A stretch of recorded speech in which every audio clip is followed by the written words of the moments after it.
When we're working along the west coast, we have, of course, the interplay between the land and the ocean. Basically, we talk about sea level a lot, and people probably wonder how it is that sea levels go up and down and what are the factors involved. First of all, we have to think about glaciation, the relationship between glaciation and the oceans. At the time of maximum glaciation, there's an extraordinary amount of water that's actually stored in the glaciers. And that water has to be derived from somewhere. The water comes from the ocean. So there's a corresponding drop in ocean level that agrees with the timing of glaciation. And we see this interplay going on, of course, throughout the Pleistocene. Repeatedly, whenever there's a glaciation, sea levels are lower.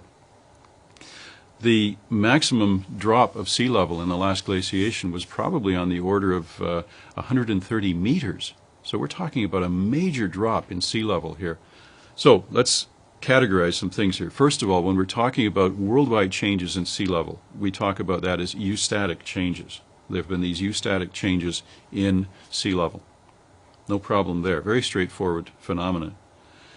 When ice was present, however, in the lower mainland, for example, or along the rest of the British Columbia coast, the mass of that ice also has to be considered. That ice weighed a lot. If you've ever picked up a bucket of water, you realize that water is pretty heavy, actually.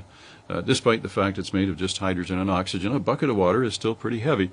And so the mass of the ice sheets themselves, if we had ice here perhaps 2 kilometers thick, the mass of the ice sheets in the lower mainland would have caused the land to be depressed. And so that's another phenomenon we've got relating to kind of buoyancy, I guess is the best thing to relate it to in your mind. If we add mass to this region, we actually experience or we see the depression of the land downward. Now that's called isostatic depression. So there's eustatic change and also isostatic change. Now think of the relationships here. We're getting complicated.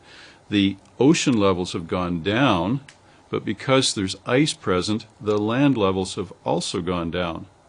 And it's the interplay between the two that might give us some very complicated relationships in terms of local apparent sea level or relative sea level. The actual position of a beach then could be a very complicated matter in terms of its interpretation.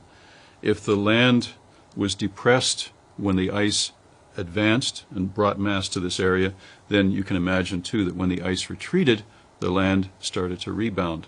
So these factors make the study of relative sea levels a very complicated issue. But wait, there's more. In the British Columbia area, we also have some very complicated tectonic settings. That's a third geological factor that we have to think about. Tectonism is basically mountain building or deformation processes, folding and faulting. So in our region, we do have a lot of evidence for folding and faulting. And tectonic changes, instead of just causing regional ups and downs, might cause areas to tilt. Some areas get uplifted more in one area, down dropped in another area. And that means that as the land is going up and down or rebounding, it's also being rotated in response to these tectonic forces. So we've got a third factor. And there's a fourth factor. The ice itself actually influences the local gravitational forces in an area. So, of course, land masses influence gravitational forces. Ice masses also do that.